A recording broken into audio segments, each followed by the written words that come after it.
Dear colleagues, ladies and gentlemen, greetings from the International Energy Agency headquarters in Paris. I would like to welcome you all to the launch event of IEA Hydropower Special Market Report. This is a special report we have released early this morning. And why we have made a special report focusing solely on hydropower, it is an interesting story behind it. I wanted to share this with you. 2 years ago, there was a major meeting, hydropower meeting, 7th World Hydropower Congress in Paris. Every 2 years, hydropower community come together, delegations across the world, thousands of delegations, I guess, to discuss the challenges and opportunities for the hydropower. I was given the honor to provide a keynote speech in that meeting.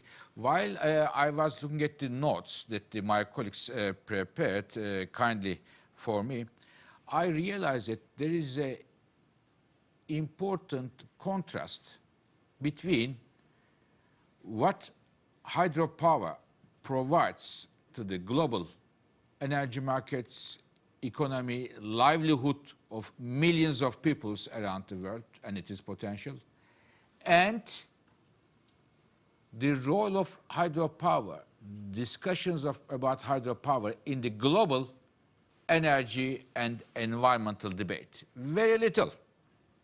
Huge contributions from hydropower, but you rarely hear the word of hydropower in the context of our common energy and environmental challenges. It is the reason in that meeting, without getting the permission of my colleagues here at the IEA, I have announced the delegates across the world that the International Energy Agency will be the voice, strong voice, as much as we can, of hydropower, presenting the advantages and benefits of hydropower providing to our economies around the world, and of course discussing the challenges. And in order to fulfill that promise, I have suggested my colleagues at the IEA to come up with a special report on hydropower. And I am thankful to my colleague, Mr. Hemi Bahar, and his team. They made, in my view, an excellent report about the hydropower, and as such, we have today our special report on hydropower, and I believe it will be a reference publication for some time to come. And as I mentioned to press this morning, if we were to characterize hydropower, I would say it is the forgotten giant of clean electricity generation. Today, when we look at all clean electricity generation types, sources, hydropower by far provides the highest amount of contribution.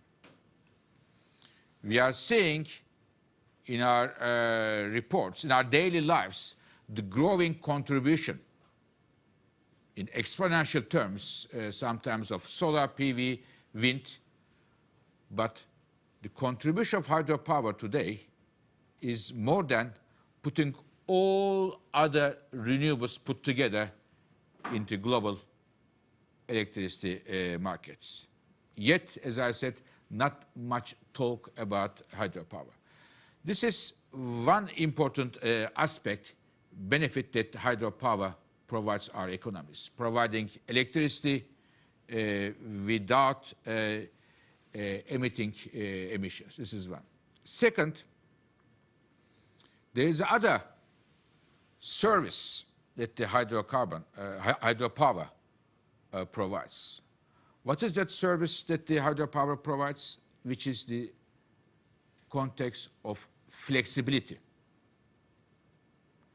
We know that the growing shares of solar PV and wind, thanks to their declining costs, is a very good news, but given the very nature of those clean electricity sources, it is important to integrate them in our power systems in a secure and economic way. And here, hydropower provides a wonderful opportunity, playing a role of storage and as such being a part of our electricity security instruments. Now, this is all very good, and when we look at the future, we see that there is still, especially in the emerging world, huge untapped economic potential. Again, the numbers indicate that still about 60% of economically available potential is untapped. Huge, huge opportunities, which is a very good news, I believe, when we look at our energy and climate goals. Now, of course, I should mention, perhaps at the very outset, that it is important, in fact, it is critical, that the development of hydropower sources should be sustainable hydropower. And here we have seen a lot of challenges. There are several non-intended environmental as well as social consequences. And there are several projects which we think are not sustainable and projects need to be designed in a way that they should provide a sustainable contribution to our energy systems.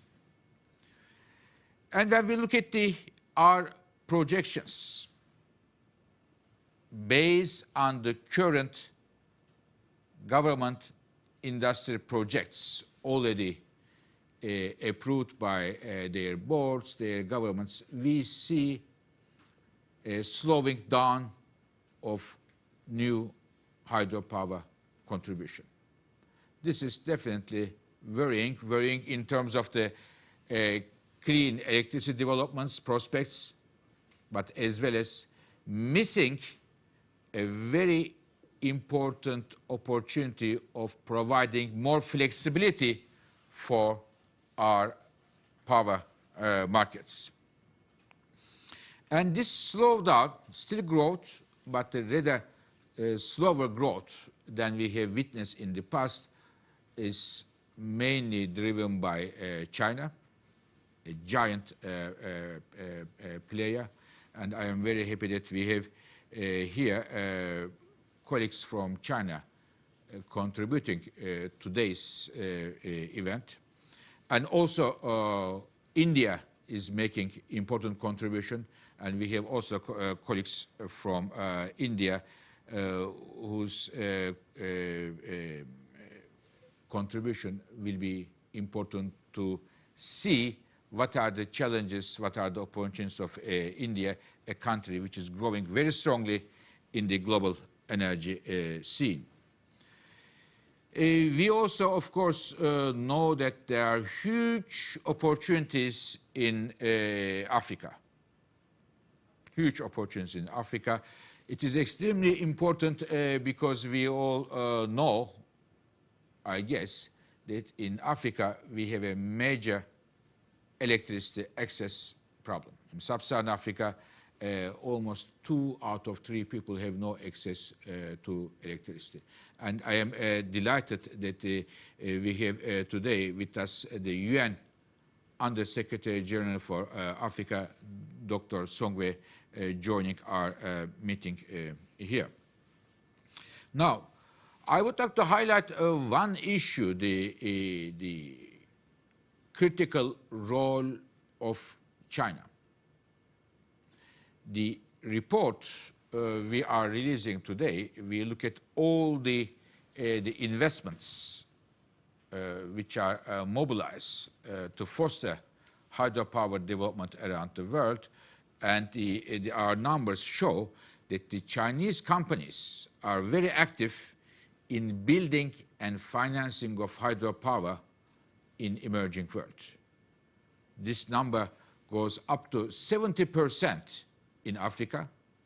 70% of the hydropower projects in Africa financed or built by the Chinese companies, and in Latin America and Asia, it is close to 50%. Now,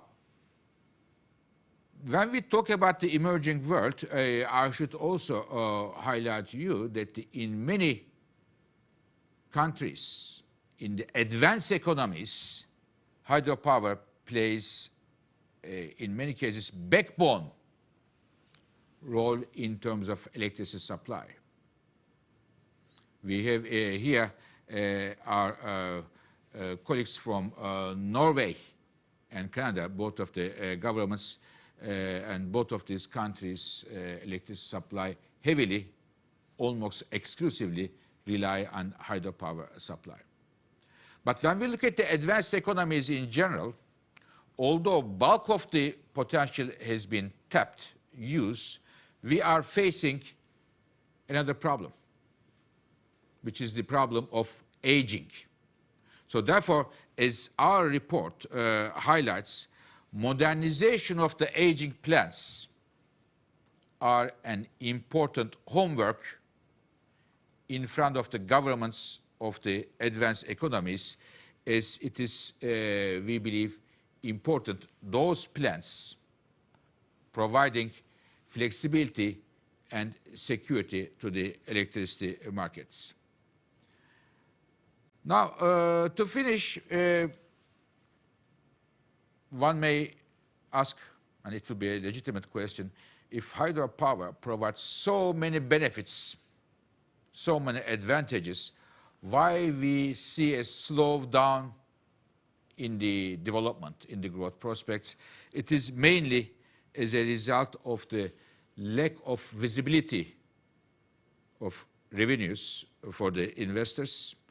It is the lack of strong incentives by governments to build hydropower plants, as well as long permitting procedures.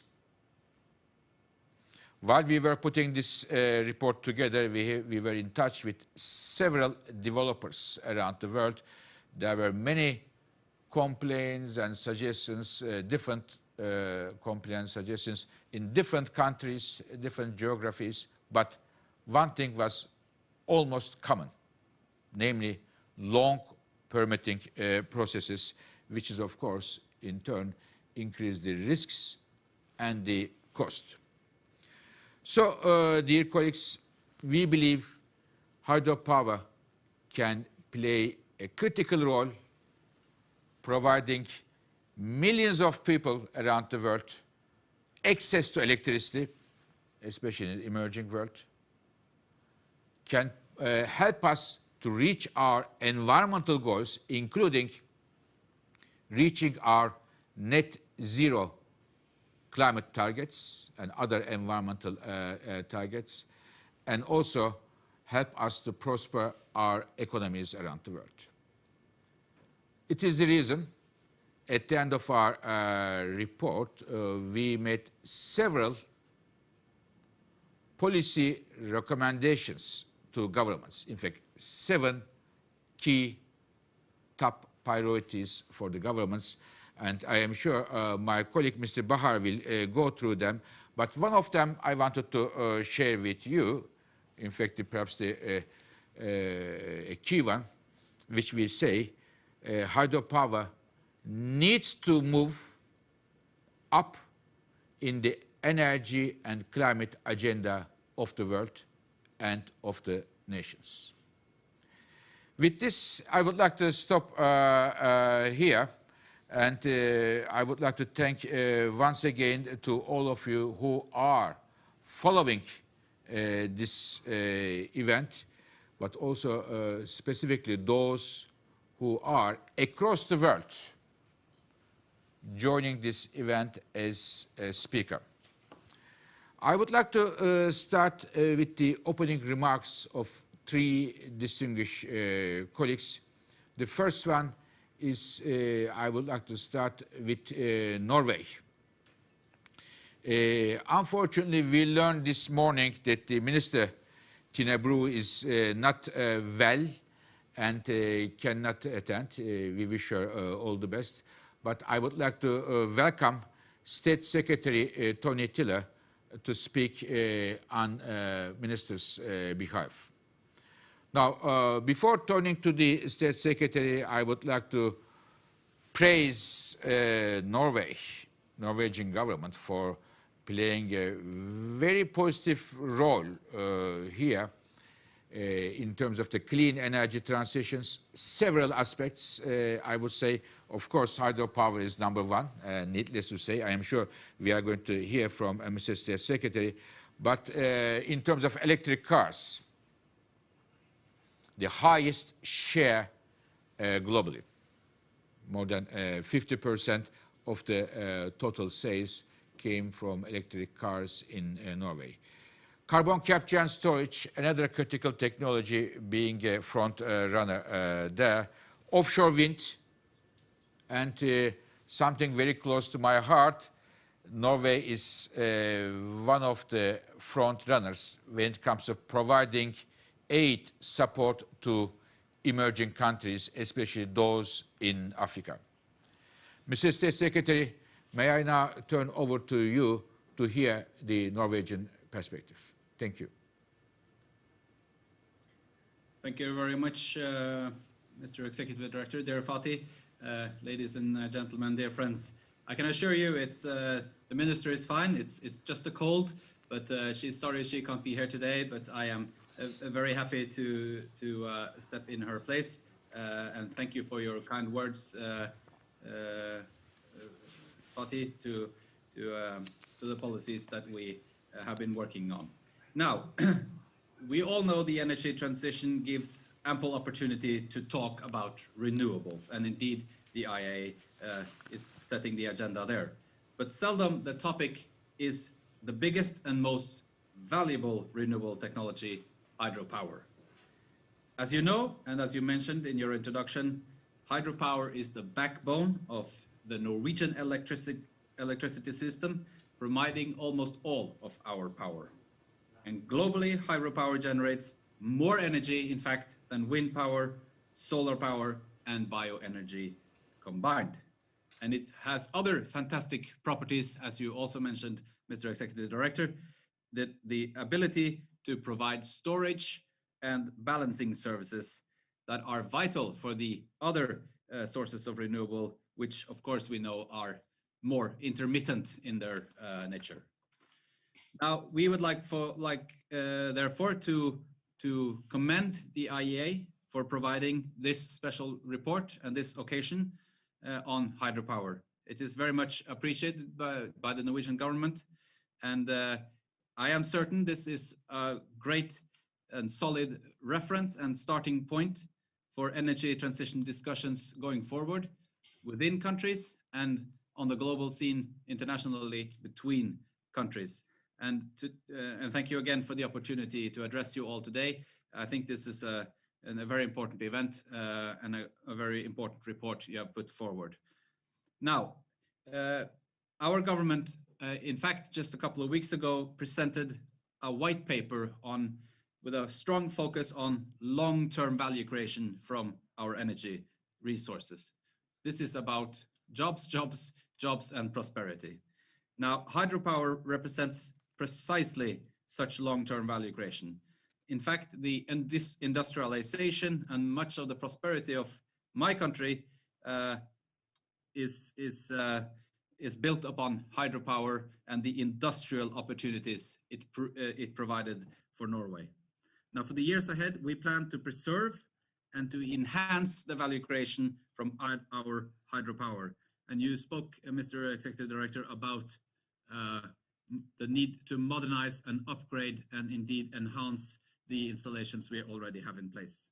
Now, for the benefit of fighting climate change and for the economy, for Norway and for our partners in the integrated regional power market, we need to do this.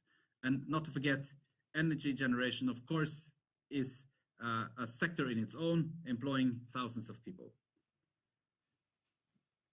Renewable energy, of course, produced with low to zero emissions, will be hopefully the basis of a future global energy system. Therefore, it's vitally important that the development and management of renewables has sustainability as an overarching objective. We have a long tradition in Norway of sustainable hydropower, and our ministry, this ministry, works on specific sustainability issues every day. As our fleet of power stations is aging, we are indeed, as I mentioned, considering reinvestments and updated environmental requirements. And this will be a central task for the government for many years ahead. And we are more than happy to share our experience and our knowledge with anyone who approaches us in a bilateral dialogue or indeed through sessions like today.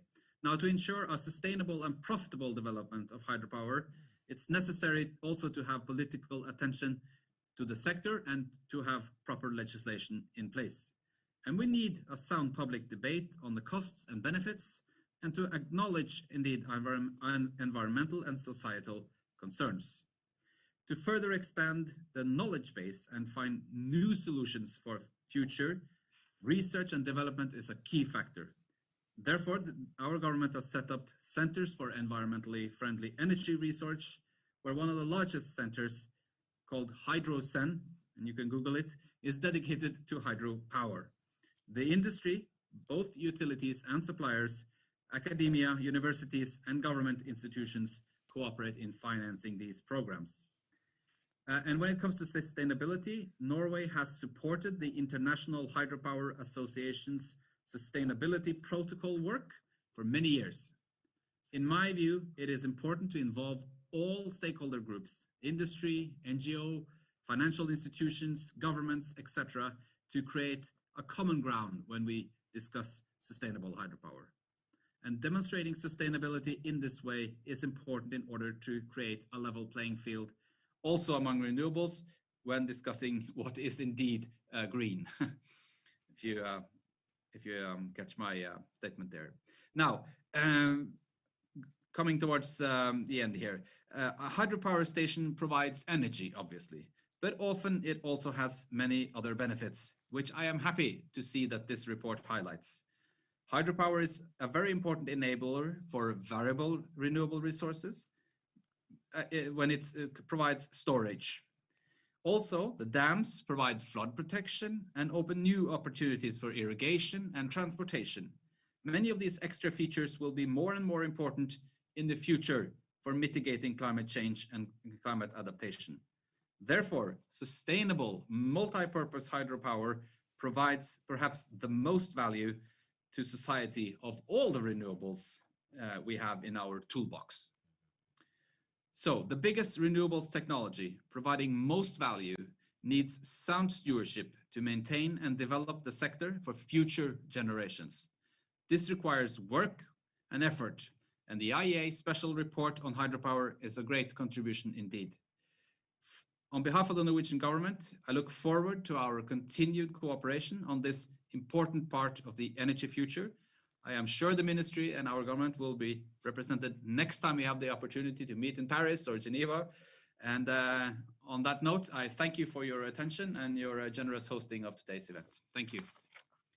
Thank you very much, Mr. Secretary. And also highlighting one issue I failed to bring to the attention of our thousands of viewers around the world, namely the issue of jobs, especially nowadays when we are going through an economic crisis around the world, when the employment becomes a key issue. Many thanks for highlighting the issue of jobs, and many thanks to Norway for your leadership at home and also abroad for hydrogen and other clean energy options. We will come back to this issue of aging that Mrs. Secretary mentioned. I guess my colleague from Canada may perhaps mention this issue, as well as we have other colleagues from advanced economies, the State Secretary from Switzerland, Benoit Reva, and also Mr. Moreno from US Department of Energy. I guess we'll talk about these issues. But now moving to the to a region where hydropower is perhaps critical for many, many energy, environmental, social, and economic issues, which is Africa. I am delighted and honored to welcome Dr. Vera Songwe, UN Under-Secretary General for Africa and Executive Secretary for the UN Economic Commissions on Africa. Dr. Songwe, very many thanks for joining our event today. Your leadership with the UN's key African economic institution is most commendable, and it led through many breakthroughs in Africa we are following in terms of development agenda, especially focusing on ideas for a prosperous Africa. Prosperity and the hydropower, I believe, go hand in hand, and we are very much delighted to hear your views. What kind of role you think hydropower can play in the African people's lives, especially when it comes to electricity access, but also beyond that?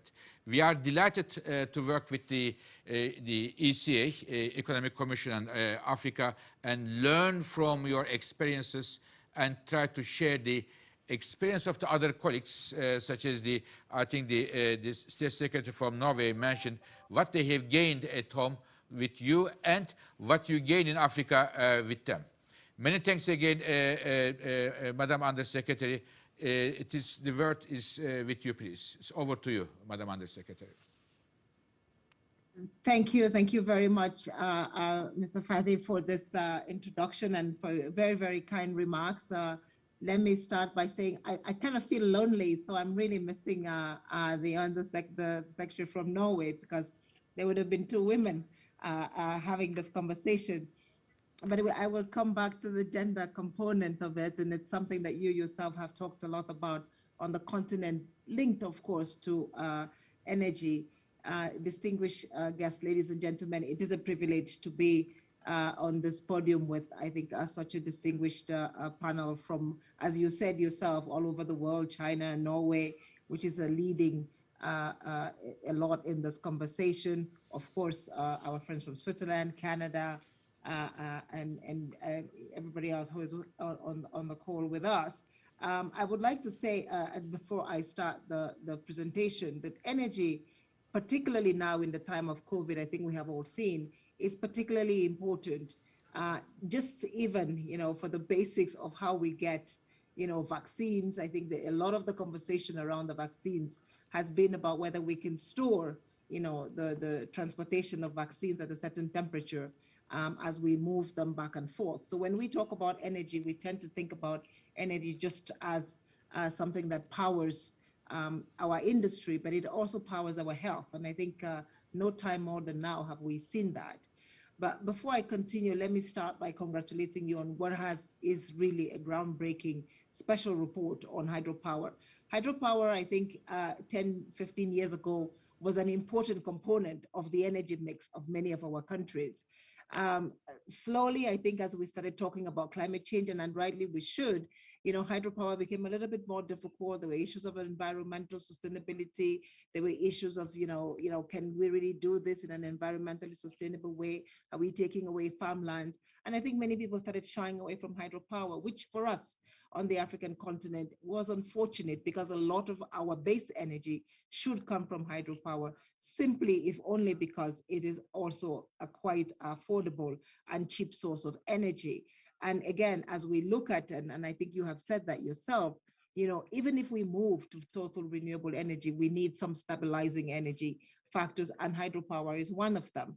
I think hydropower led us to start, a little bit of the shying away from hydropower led us to start going into a lot of gas. And there is a conversation today on whether gas as a just transition is the right thing to do. We believe it is. We believe that a combination of hydropower and gas should be what, at least allows Africa to do a just energy transition in the next 30 years. So for us, hydropower is of critical importance. So, I think we cannot but welcome really, Mr. Fatih, the work that the IEA has been doing on this and bringing it back onto the agenda so that we can talk about it. Yes, there are some challenges, but it is also important to talk about the benefits of hydropower for our continent. Africa, of course, is the continent that still requires a lot more new investments. We are not a continent that is talking about stranded assets yet. We still need a lot of new investments. We only have 250 gigawatts, mainly in South Africa and some other countries that are slightly more advanced on the continent. But really, a lot more of the continent needs much more power for industry, in addition to for households. Of that capacity, of installed capacity today on the continent, 38 gigawatts are hydro power, which is about 16% in 2020 of the energy on the continent is hydropower. Of course, by the time you start talking about hydropower on our continent, there is 2 or 3 big countries that one must talk about. One of them is DRC, which has the Inga Dam, and I think a lot of work that we're all doing collectively on this podium on how we can ensure that we get more hydropower to DRC. Ethiopia, where I am talking to you today, is one of the large hydropower producers on the continent, Angola, South Africa, and Egypt, of course. But we've seen, I think, the importance of hydropower in countries like Guinea, where Guinea has been able to go from almost less than 10% access to energy to almost 33%. It's not enough, but huge improvements with the help, of course, of our friends from China, ensuring that we could put together hydropower that was sustainable and reliable, and more could be done. In my own country, Cameroon, we have the Lompanga Dam financed by the World Bank, the IFC, the African Development Bank, Africa 50, everybody, that has also been, I think, delivered sustainable energy for our country. So I think we have a couple of jewels of hydropower on the continent. The continent has demonstrated it can do it. The continent has demonstrated it can do it well in public-private frameworks that have been transparently bid, well done. And I think that we need to build on that and see how we can do more, better, and faster. Of course, the Inga Dam is a much more complicated financing structure to put together. But I think with the African Continental Free Trade Area Agreement, the fact that we're pushing for better power pools, for more trading of energy and electricity, the fact that Angola today is trying to begin to do smelting and more, we begin to create a market, we believe, that can actually absorb the demand of hydropower, even as we do them in some of the more bigger infrastructures. Africa is in a unique position, we believe, to do a lot more hydro, but also to address some of the issues of water scarcity on the continent if we could pool our resources. And this is an important component of the hydropower conversation on the continent, is how do we enhance the work that we're doing with the World Bank, with the IFC, with the African Development Bank on pooled energy resources in the East Africa region, for example. What can we do to ensure that there is better trading of energy and better facilities that make that happen? I think as we create more stable energy, and you said that very well, Mr. Fati, we will be able then to look at how can we do more renewable energy.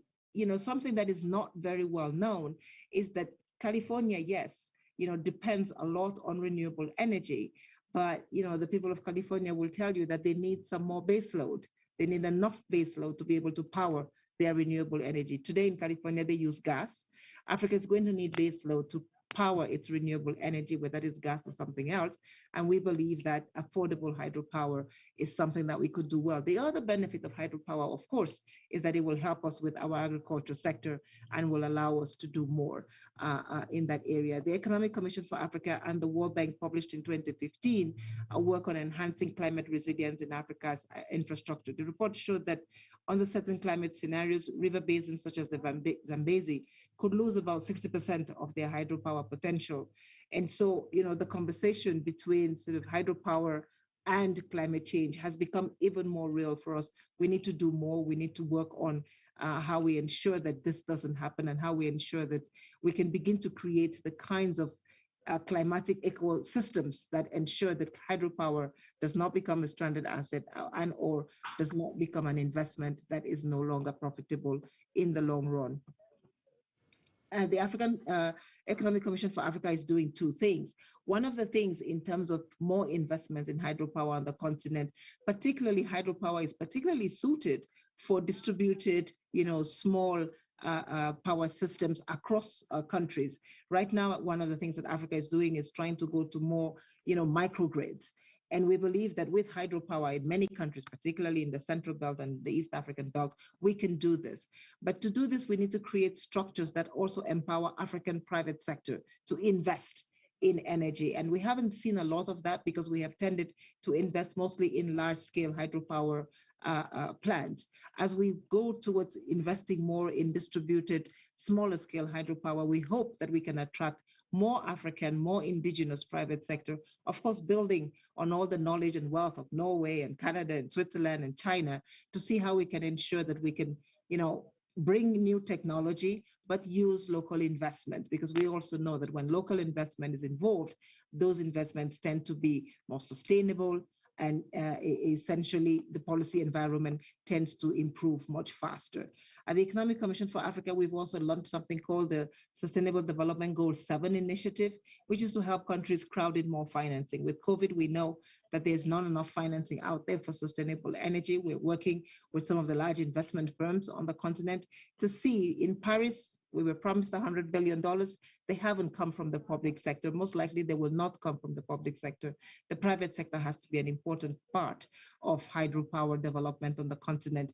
We believe that bringing our forces together, pulling our forces, both on the public side and on the private side, we could do this better, we could do this faster, we can build forward out of this crisis in a way that Africa comes out with cleaner energy, a better climate, and surely more jobs. I think we said that at the beginning. At the end of the day, we have to create 13 million jobs on the continent. Without energy, we would not be able to do that. And so that is why we welcome the IEA's report again, because it puts this subject on the agenda. And I think it really helps us to create a base for how we can argue for distributed small-scale hydropower, as well as large-scale hydropower investments to power the African Continental Free Trade Area Agreement, but also to create jobs on the continent. Thank you very much for your attention.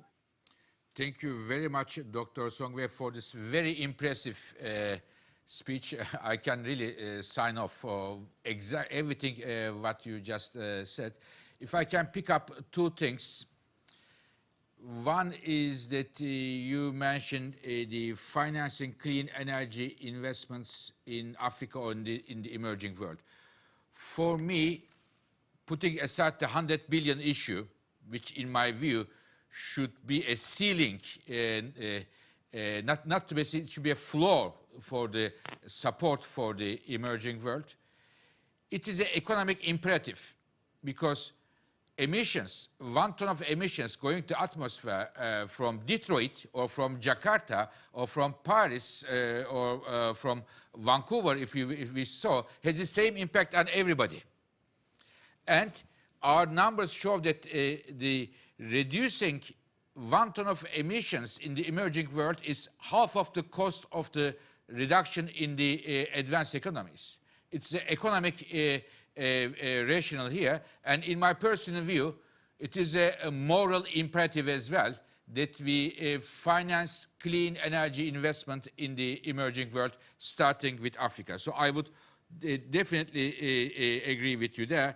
And the second point, you mentioned many thanks for your kind words for IEA bringing back hydropower to the international energy agenda. We brought it, but we will keep it there. I can promise you, we will not bring it once. We have a strong voice as International Energy Agency, and we will keep it up in the international energy and climate agenda, which in turn has many implications in terms of also justice and also fairness in our planet.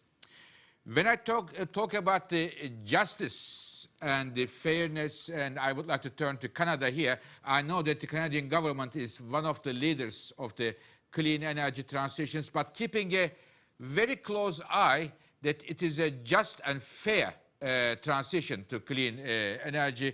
And we have the opportunity to discuss with Minister O'Regan several times. He is a member of the IES people-centered clean energy transitions. I am very happy with that. And also Canada is, like Norway, enjoys hydropower in big time, but doesn't stop there in terms of the new plans, carbon capture and storage, in terms of the new plans for hydrogen, plans for carbon capture and storage. We are seeing a new chapter of clean energy in the Canada's energy plans. I am now honored to have the Deputy Minister of Canada, Natural Resources of Canada, Jean-François Tremblay. Mr. Deputy Minister, thank you very much for joining our event, and many thanks for the Canada's great work at home, but also globally, making use of all clean energy technologies, ranging from hydropower to nuclear, from nuclear to carbon capture and electric cars. Over to you, Mr. Deputy Minister.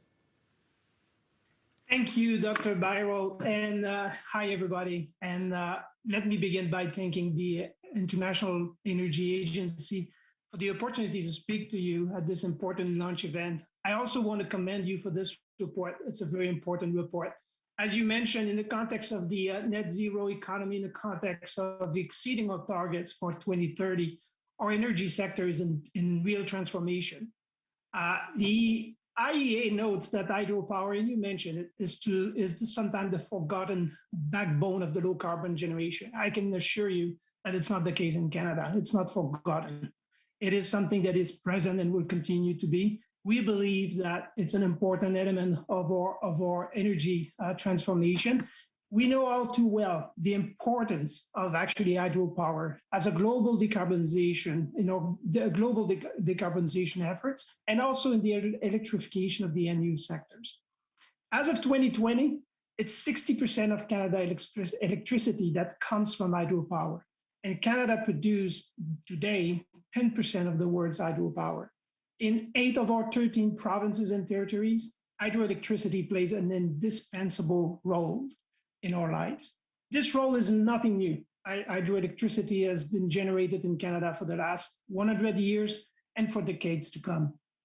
It is more than just producing large supplies of renewable energy for us. Because of hydropower, not only do we have one of the cleanest grids on the planet, but the household and the businesses also benefits from one of the lowest rates.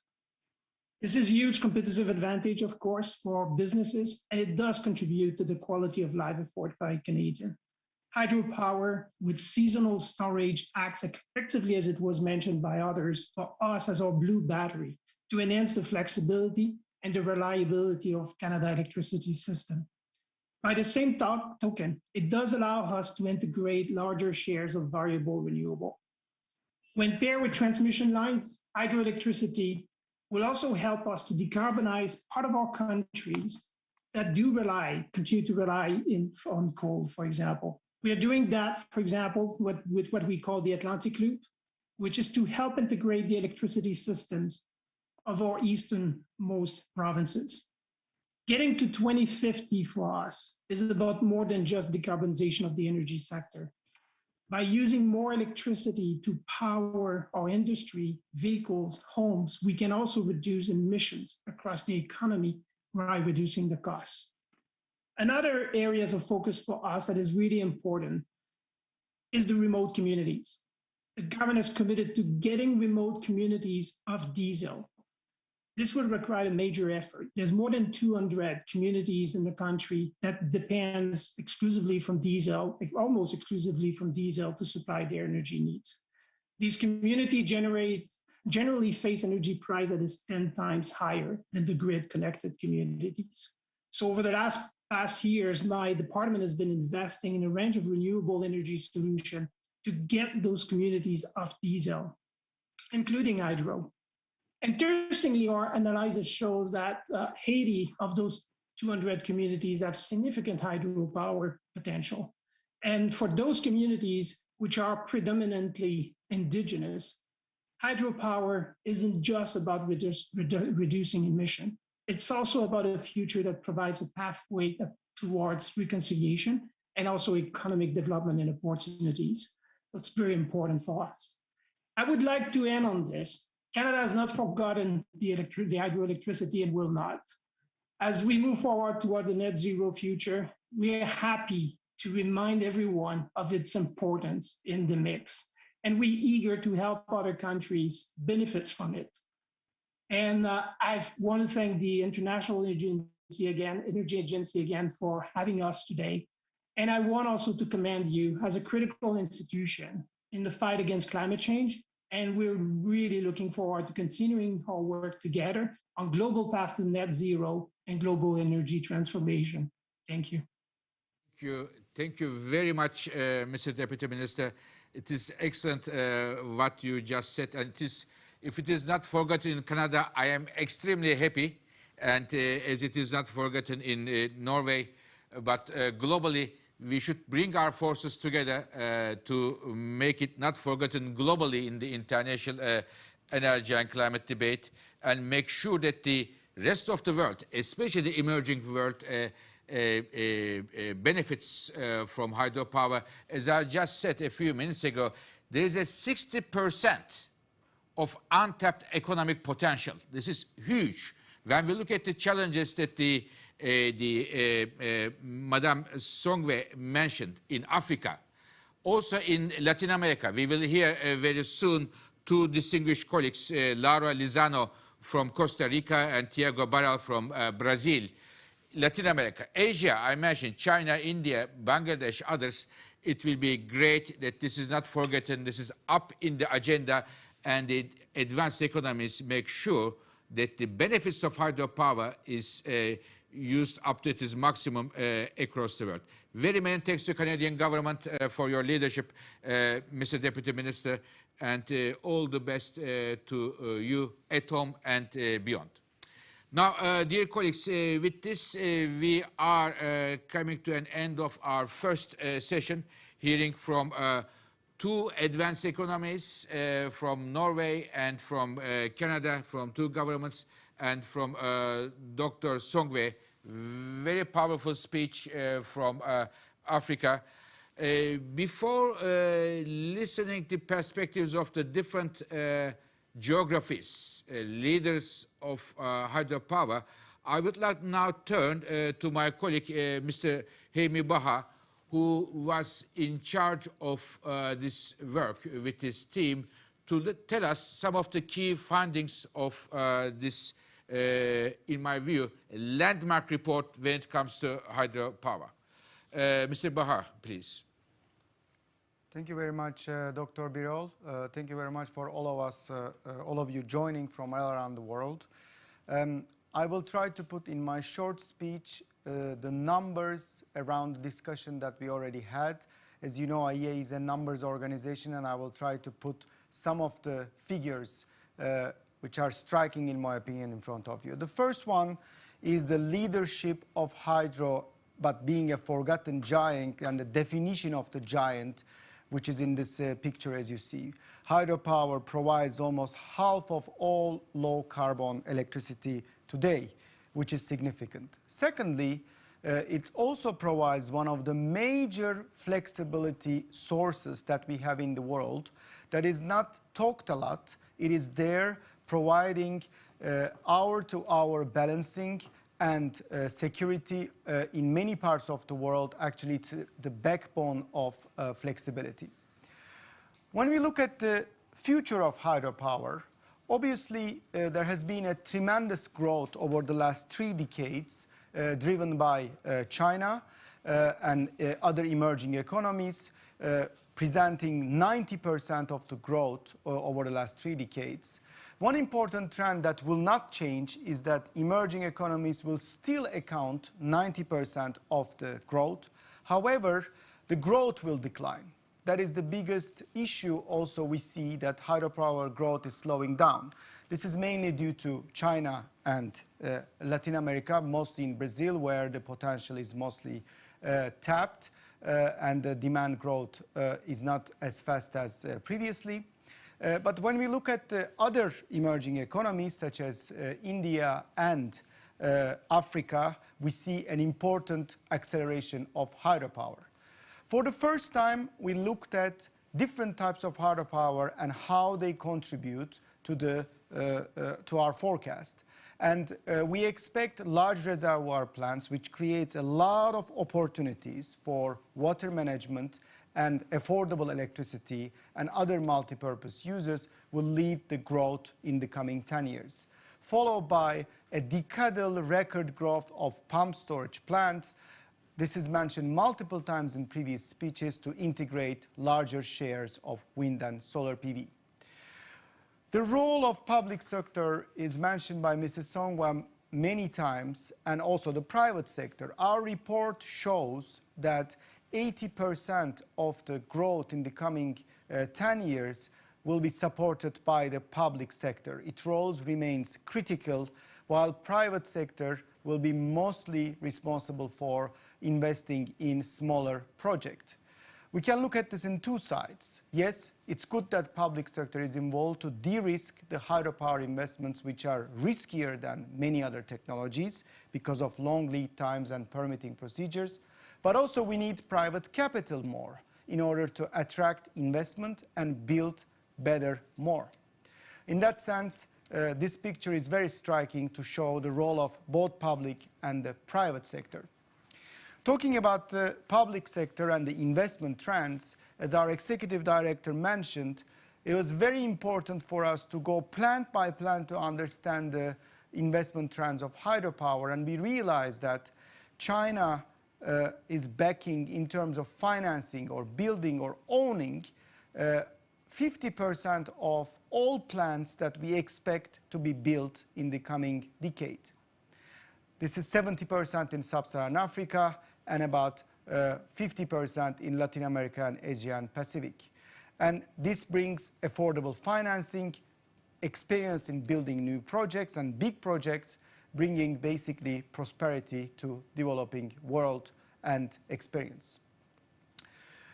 We all talk about flexibility and storage. The report also did a thorough research to highlight the storage capabilities of hydropower. Today, we talk about battery storage. It's very popular in the news, and then we all talk about it. If you combine all the installed battery storage, including every single battery pack in every single electric vehicle, you'd reach about 1 terawatt-hour of electric storage capability. When you compare this with the hydro pump storage electric storage capabilities, it's significantly, obviously, lower than that because we started to build pumped hydro several decades ago, but still is the backbone of global storage capabilities. It is very important to highlight. In addition to that, we have another storage picture, which is a natural storage of the water that is stored behind the dams. And we looked at this again very carefully and in more detail, and found out that the reservoir hydropower storage capabilities, the value of the water behind the dams, is 2,000 times more than battery storage capabilities, and significantly higher than what we have in terms of pump storage. This water brings an incredible flexibility to all the systems. But in the future, where we see more and more wind and solar, we need reservoir storage, we need pumped hydro storage, we also need battery storage. All of them are complementary to balance increasing share of wind and solar PV. It is important to highlight that we need all of them for the future of the transitional, especially if we are going to net zero. The aging fleet is a challenge, but it's also an opportunity. And we definitely see this 10 years as an opportunity to invest in modernization, because it takes a lot of time to modernize the plants. And we see that in our main case, which is our the baseline case, that we look at the current policies and existing pipelines, we see that 20% of the hydropower investment in the coming 10 years will come from modernization activities. But by 2030, around 300 gigawatts of hydropower plants will reach over 55 years old, when we need modernization. And in this critical time, it is important to invest to make those plants more flexible. As I mentioned in my previous slide, it is the most important flexible source we have globally, and it's also the most attractive one in terms of refurbishments and cost effectiveness. We looked at the investment needs of the modernization plants because we don't see right incentives and long-term remuneration schemes that will give these incentives to these 300 gigawatt plants. If we saw that, we will see doubling the investment in modernization. I'd like to finish my words by looking at a perspective. All the challenges, such as long permitting, social acceptance, increasing in terms of the affordable financing, are there. We looked at them one by one, and there is more growth possible in hydropower in our accelerated case, which is 40%. However, in order to reach the net zero goals by 2050, we need much faster growth. And this requires an increasing ambition of hydropower, not only policy improvements. We announced this morning 7 policy considerations to make hydropower and to accelerate hydropower's growth in the coming years in the net zero plans. 2 of them are mentioned very strongly by our executive directors about sustainability and moving hydropower up the agenda. We need to recognize the critical role of hydropower in electricity security and value its flexibility. We need to maximize the flexibility capabilities of existing plants and support the expansion of pumped hydro to integrate more and more wind and solar PV. Mobilize affordable financing for sustainable hydropower in developing countries, and value the multi-purpose benefits of hydropower. On this last note, I'm looking forward to the discussion among policymakers in the coming minutes, which will be moderated by my colleague, Paolo Frankl. Thank you very much. Thank you very much, Jaime. I'm Paolo Frankl. I'm the head of the Renewable Energy Division, and I have now the honor to moderate this high-level roundtable discussion. It's also, of course, a challenge given the time. I would call it Hydropower World Tour in a rush. So I would like to ask kindly all the panelists to be extremely concise in their answers. And to all of you listeners, I apologize in advance if we run a little bit late in our agenda. I would like to start this world tour with Europe, and most notably Switzerland, with Mr. Benoit Reva, State Secretary and Director of the Swiss Federal Office of Energy. We have heard the potential in Europe is more about pump storage, about modernization, but how is the business case? Financing hydropower can be difficult in an environment where future electricity prices are uncertain and costs can be high. How can policymakers help attract investment for new plants? Benoit, the floor is yours, Mr. Rebatz. Thank you. Thank you, Paolo, and good afternoon, good morning, good evening to everyone. Thank you, first of all, to the IEA for this report. And when I read The Forgotten Giant, hydropower, even in Switzerland, if it is the backbone of the electricity system, is sometimes also a forgotten giant. To answer your question, Paolo, first of all, the market design is an important part, but this market is giving a view over the next 3 years, so you do not invest with such a time frame. So PPAs can help, but it's probably not sufficient. So in order to allow new projects or important upgrades or modernization to take place, you need investment aids. This is the way we do it in Switzerland, with investment aids up to 40% of the cost. So allowing to kind of de-risking the investment up front. The second dimension is to improve the different taxonomy, water royalties, the framework that is given to the hydro activity. For aging plants, one of the main concern is the visibility about the new concession. In Switzerland, it's over 80 years. But to have a clarity from the communities how they want to concede in the future will help to invest the operators to invest. So this is the part how we address this in Switzerland, mainly with investment aids. And on the project part, we want to change our legislation in order to make possible a direct aid for the investment, for the project phase, because it's difficult for a board of directors to give money for a project when you look at the permitting risk. And this would be my last remark. To reduce the permitting risk, we are addressing roundtables with local communities, cantons, NGOs, and the investors in order to address the conflicts between protection and use of water, and to prioritize some projects that are the most promising, also in order to address the main challenge we have in Switzerland. We have to increase the storage capacity in order to be able to move water from summer to winter and address the security of supply challenges of Switzerland.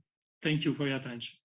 Thank you so much, Benoit, for stressing these 2 points in particular of the importance of long-term visibility on revenues and also on the issue of permitting. We crossed the ocean, but the problem remains pretty the same, maybe in North America, where the untapped potential stays with the existing fleet and maybe with new turbines in non-power dams. We have Alejandro Moreno, Deputy Assistant Secretary of the U.S. Department of Energy. Mr. Moreno, how can policy makers streamline permitting and regulation to utilize untapped potential of new small hydro, including from non-power dams, and most notably also ensure the continued affordability of the older fleet as it goes through upgrades and re-licensing? Alejandro. Thank you, Paolo, and thank you to you and the entire IEA team for pulling together this very important report. The permitting issues that you talk about and that we heard about this morning, they're real, both for new projects and for ensuring, as you said, that the existing fleet continues to be able to operate affordably and continues to be able to provide the role that we've heard about today in reaching the Biden administration's goal of fully decarbonizing the power sector by 2035. There are a few steps that we can take. None of them are silver bullets, otherwise we would have seen them already. But I would say the first is ensuring a certain amount of certainty and predictability in the process itself. It's important that we're able to establish as much clarity as possible on the requirements of the permitting, the process, the timing, and also ensuring that the conditions of the license, that is the steps that facilities need to take during operations, is supported by the best available science. And where possible, we can predict those as much as possible during the early stages for new projects, during the feasibility study. I will say we've begun to make some progress on this in the US, particularly for lower impact projects. Our Federal Energy Regulatory Commission, who oversees hydro licensing in the US, established a new 2-year permitting process, licensing process, both for non-powered dams and also for new closed loop pump storage hydro projects. We do have 3 pump storage projects that have licenses already, and a number more in the queue, and they're all closed loop. One other element related to that is important to bring up is understanding more and incorporating variable operations and the value, but also the potential impacts of flexibility into the licensing process. Most licensing processes, at least in the US, were designed before that was a big enough value driver to really impact even the studies that were done. And so we don't know enough about the potential impacts of, for example, alternating flow, and the way to mitigate those impacts as effectively as possible. There is a flip side, though, that isn't just the process that we do need to mention. And one of those is making sure that the regulatory agencies, the resource agencies, have the staffing and the resource to be able to engage in these processes effectively. Their job is critical, and it's critical to make sure projects are designed well. And too often they don't have either the staffing or, in some cases, the technical expertise to ensure they can engage confidently and in a timely fashion. And the result is often project delays or sometimes outright denials. And lastly, it's worth saying, maybe even most importantly, I think there's a huge role here in making sure that the value and the importance of hydro to the clean energy future, what we've all heard about today, is well understood. Because ultimately, the permitting process, when it works well, is a forum for project stakeholders and for local communities to have a voice. And it's important that they have that voice and that voice be heard, and that those developing a project understand the full range of potential effects. But we also know that most of the people that have traditionally most strongly opposed hydro have a lot of the same goals as those who support it, particularly related to environmental impacts and as a tool in the fight against climate change. And so building those bridges, whether around the entire fleet or around specific projects, and creating a foundation of shared trust, that actually can help reduce some of the intensity around discussions around individual facilities, and pave the way for well-designed projects to move forward. And we are starting to see that more and more in the US to some, at least, indications of potential success. So with that, I'll leave it there and turn it back to you. Thanks for the opportunity to comment. Thank you so much, Alejandro. And now, and thank you also for putting this emphasis on the value, which is very often not really fully understood. We're going south to Costa Rica, and here I would like to discuss with Madame Laura Lizano, Director of Secretariat of Energy Sector Planning. Thank you so much for joining. It's very early in Costa Rica. On another aspect that has been discussed several times, which is sustainability. Madame Lizano, your country is famous for environmental protection from land protection, but you are a leader in hydropower as well. So how has Costa Rica been able to achieve developing hydropower while minimizing the impact on the environment and achieving such a good result? The floor is yours. Thank you very much. Good morning and good afternoon. I would like to thank the International Energy Agency for the invitation and for the launch of the report. First of all, I would have to say that this has been an evolution. If we look back 30 years ago, hydropower development was very different from what it is now. For example, and I can talk about this because now I'm working at the ministry, but I have worked many, many years in hydropower before. So when we started, the hydropower plants didn't even include environmental flows. And this was a very new topic when we started with the first studies in 1990s. We had to make research and try to understand and follow international best practices, which was not easy, given that internet was not so widespread. We had to learn with good experiences and also bad ones in terms of environmental impacts. But I would say that a constant has been the interest in applying good practices and following continuous improvement processes, like learning from good and from bad experiences. Another key issue is to understand that hydropower is not isolated. It has to be seen and understood in its environment. Moreover, it's part of a watershed.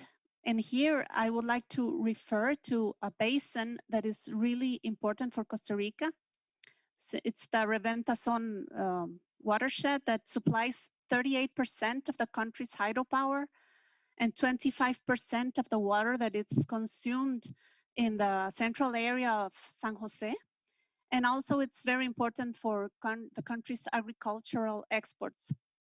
So in 2000, a law was enacted to regulate water conservation activities, as well as other natural resources in the upper Reventazón River Basin. There was a basin management plan that was made. And for example, one of the main aspects was sedimentation, because building a management plan and implementing it was a tool to control sediment upstream and benefit hydropower plants. So I would say that it has to have like a broader view of the project itself. Another key issue is stakeholders' involvement. From early stages, it is important to identify all stakeholders and to work with them. This has also evolved over time.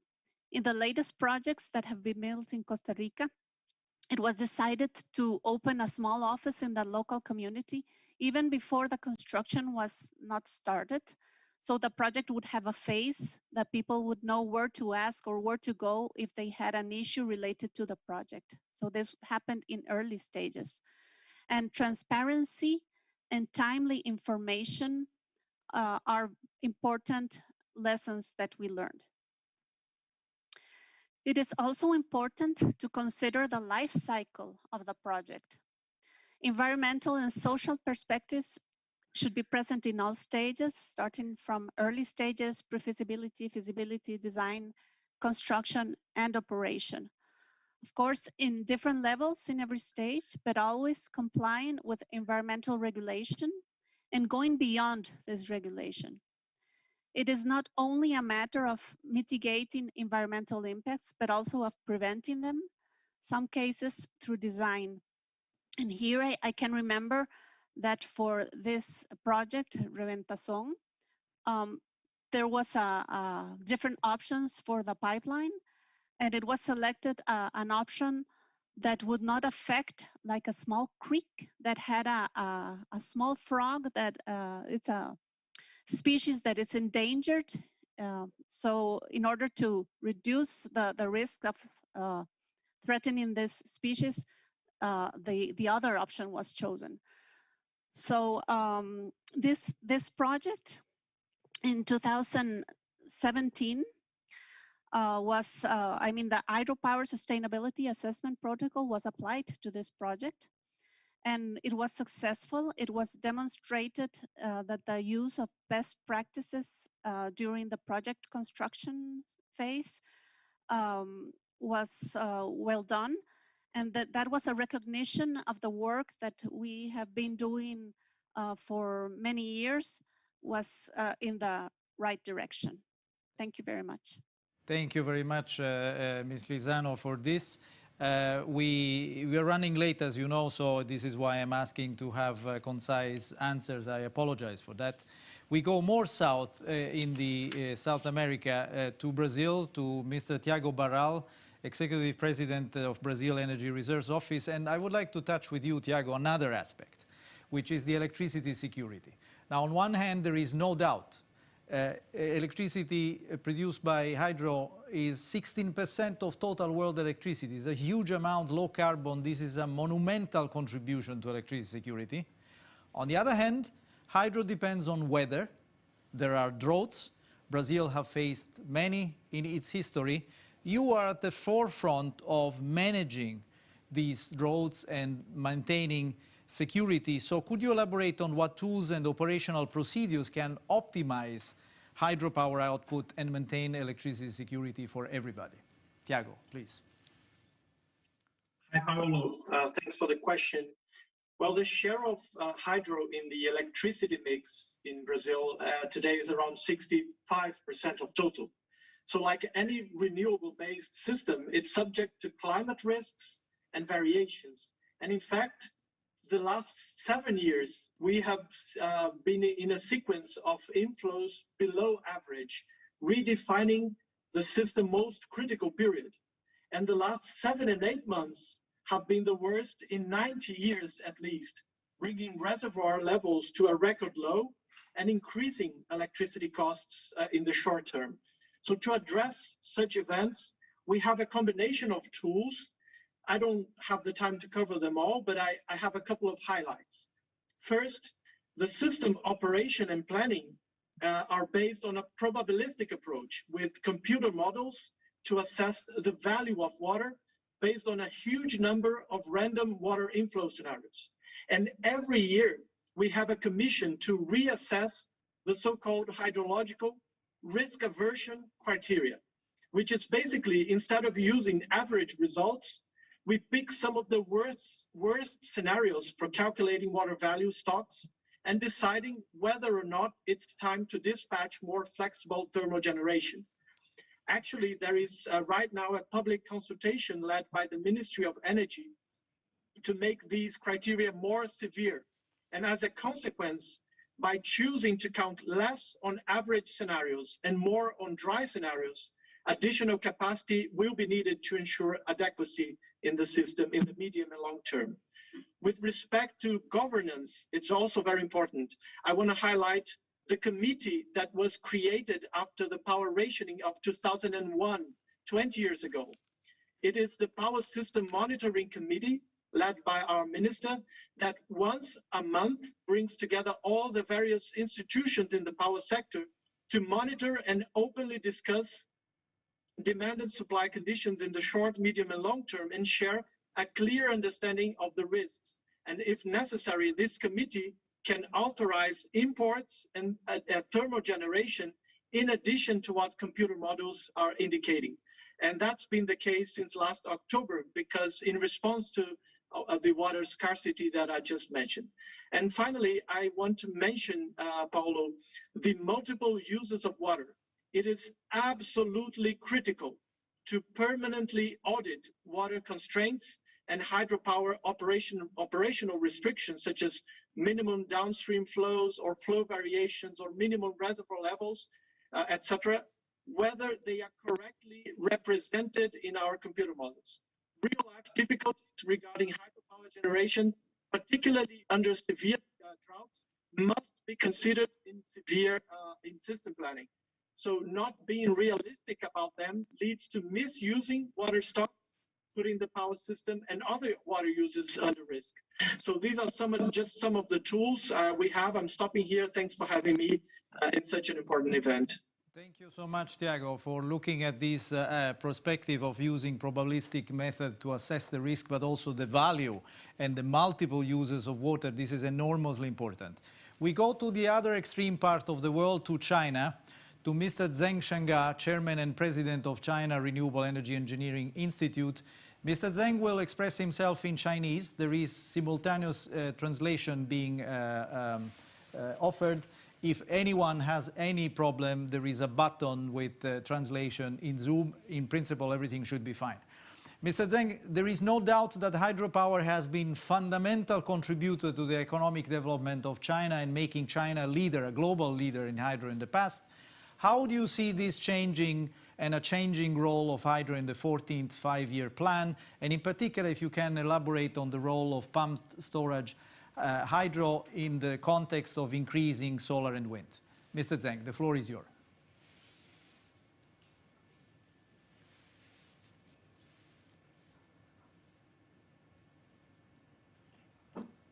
谢谢主持人. Thank you very much, Chair. Ladies and gentlemen, good afternoon, and I'd like to thank the IEA for inviting me to this event. Hydropower continues to be a major mainstay of China's power. In the 14th five-year plan period, we will have 60 gigawatts more of conventional hydroelectric and another 60 gigawatts added of pumped hydro. Our estimate is that by 2025, China's conventional hydroelectric power will have a total capacity of 380 gigawatts, and pumped hydro will have a total capacity of 62 gigawatts. Now, China has the objective of reaching a carbon peak and then carbon neutrality.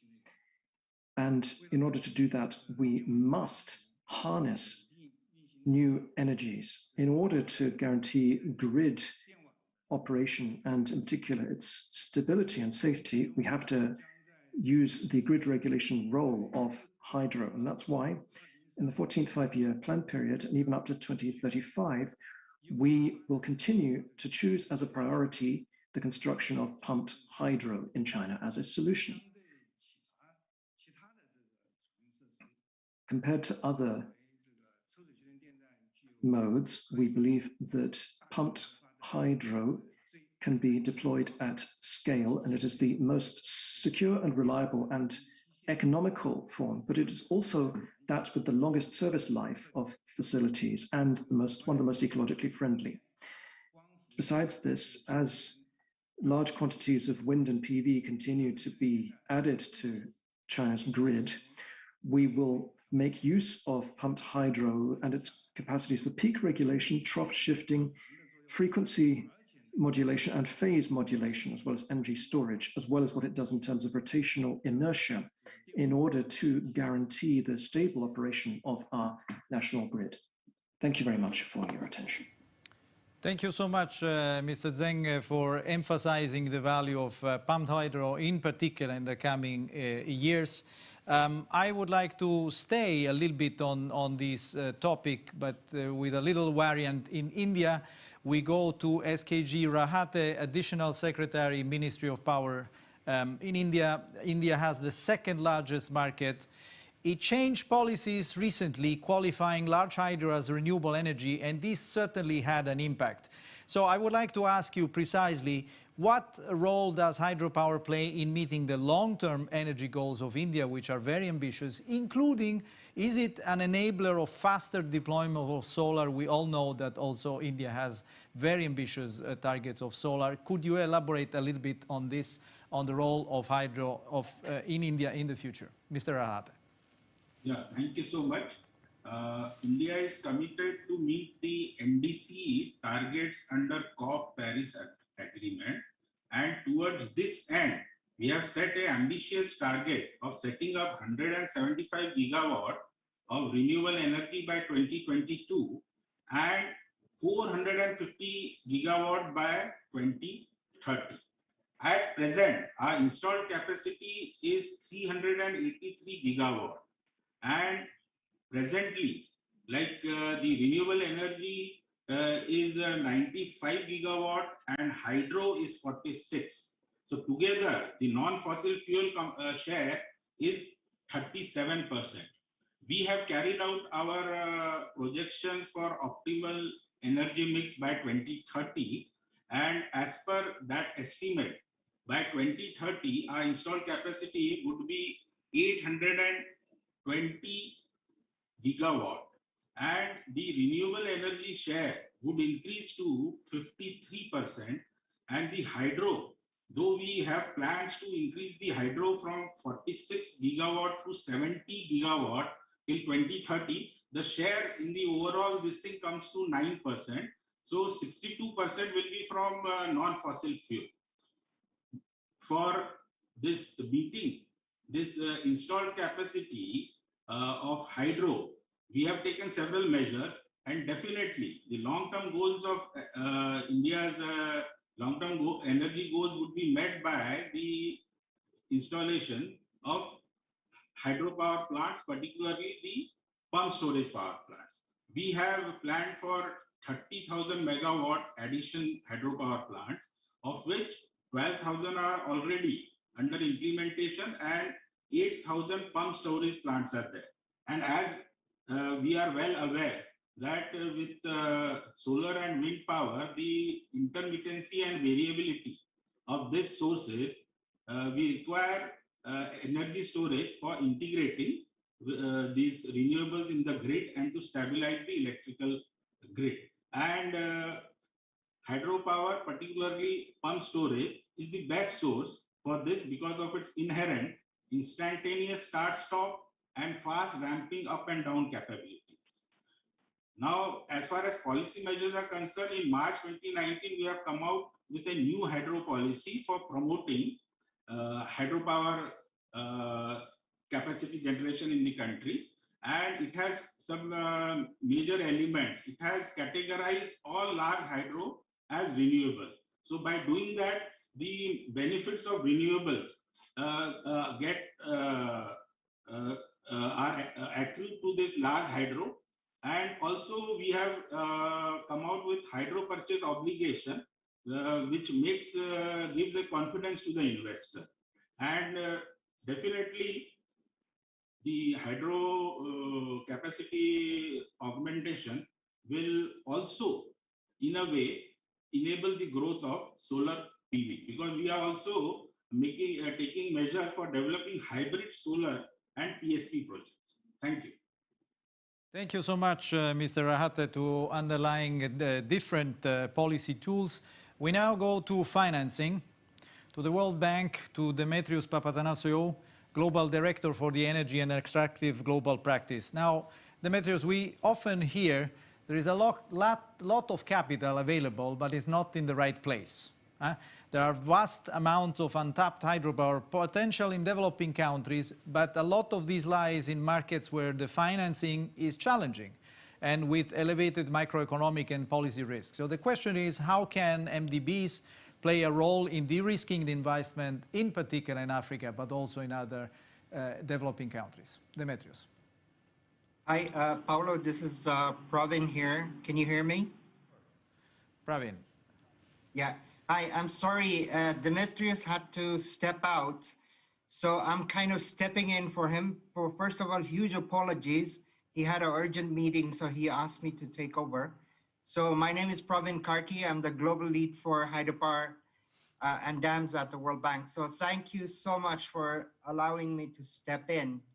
First of all, let me say that our experience and international experience indicates that the risk and return profile of hydropower changes significantly over its life cycle, with resulting changes roles of public and private financing.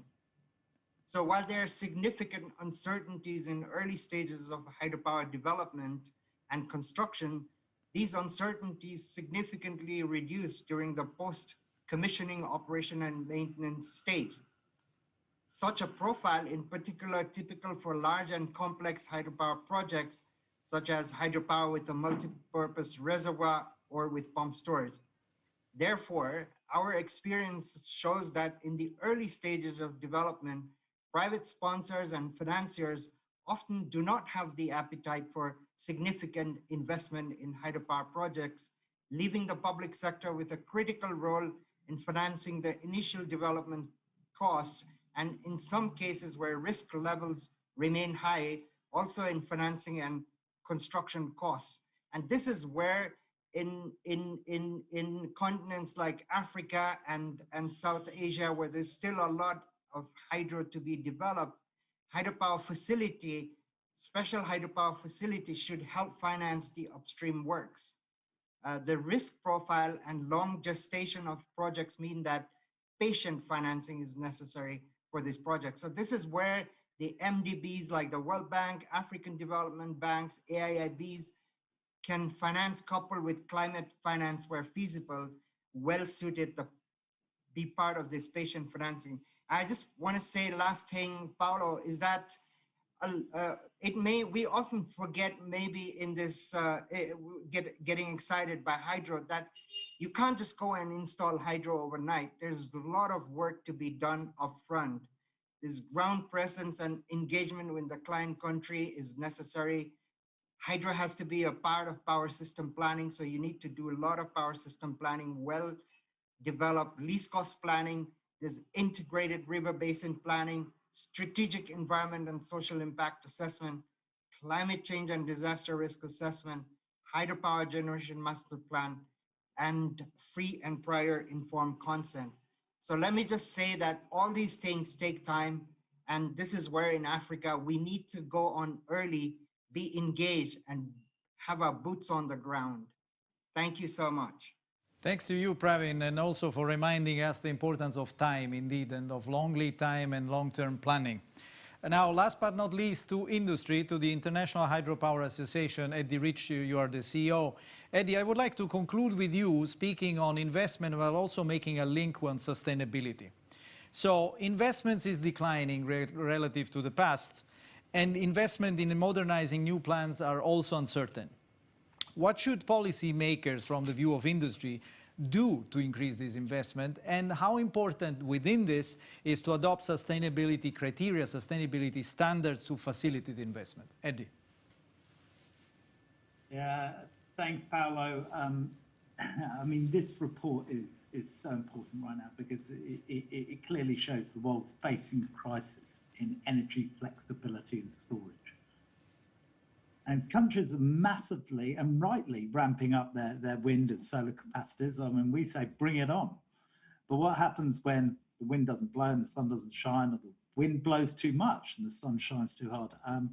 The system will be inefficient or need to be backed up by fossils, or it will simply collapse. And as it's been said, hydropower is clean, it's green, it's modern, it's an affordable way to address some of these energy flexibility and long duration storage issues. So the world, according to IEA, needs a further 1,300 gigawatts of hydropower installed capacity by 2050 if we're going to meet these net zero targets. We need to build the same in the next 30 years as we built in the past 100. At present, it's going growth in installed capacity in hydropower is growing at about 1.6% per year. We're going at half the pace we need to. And if you take China out of the equation, the story is much more alarming than that, because that's where most of it's being built. Policymakers right now have a huge opportunity to correct this through their post-COVID development plan. But it needs to happen right now, Paolo, because more than other renewables, hydropower, as has just been said, has long lead-in times and high upfront costs. And if we don't build in the next 3 to 5 years, then hydropower is not going to be part of the net zero journey, and the world's missed a massive opportunity, an easy opportunity. That truth is, when I look around, I just don't see examples of where this is happening. Even easy wins like modernizing existing facilities or off-river pump storage, electrifying existing non-powered dams, are presently mostly not bankable. So my message to policymakers is they need to incentivize investment in sustainable hydropower right now. At the same time, as you suggested, Paolo, the hydropower sector itself, us guys, we need to step up. We've got a hydropower sustainability standard, which is being launched in September. It's been developed by a multi-stakeholder group. It's in environmental and social NGOs, in governments, in companies, and international financial institutions. This isn't some kind of company self-regulation. But I would say to my industry, developers have no excuse for projects not to be in line with international good practice on sustainability. And IHA, my organization, expects its members to meet the standard. The Climate Bonds Initiative has established the standard as a good practice for its green bonds. The EU taxonomy uses it to define sustainable investment in hydropower. It's aligned with the World Bank and the IFC sustainability framework. So it's embedded in companies, in project financing. Now we need to embed it in government policy and regulation. We're planning to bring all of these policies and practices, statements and recommendations into a San Jose Declaration on Sustainable Hydropower to be hopefully welcomed by all stakeholders at the World Hydropower Congress in September. That's the follow-up Congress meeting to the event that Dr. Birol referred to right at the beginning of this session. And then we'll take that declaration on to the COP26 in November to give a clear message that 21 years on from the World Commission on Dams, the sector has addressed its challenges. It's clean, it's green, modern, it's affordable, it's ready to play its full role. And this report that you brought out is a huge boost to that journey and that changing the narrative around the sector. So we thank IEA and we invite Dr. Birol to come to the Congress in September to bang the table as he's done so effectively on this issue, and let's awaken that forgotten giant. For your kind words, and I think this is really a good way to the conclusion. We are delayed, So we have to close our session here. I apologize. Each of the speakers would have deserved to have the space and time to speak much more.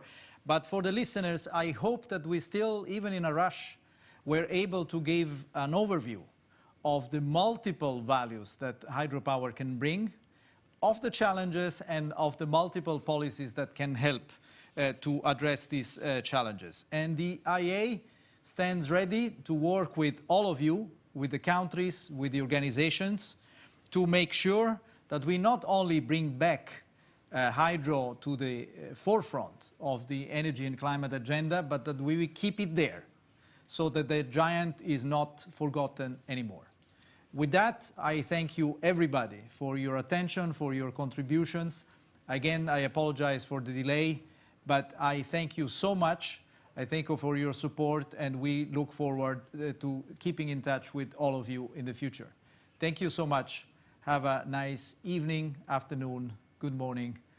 Bye-bye. Thank you.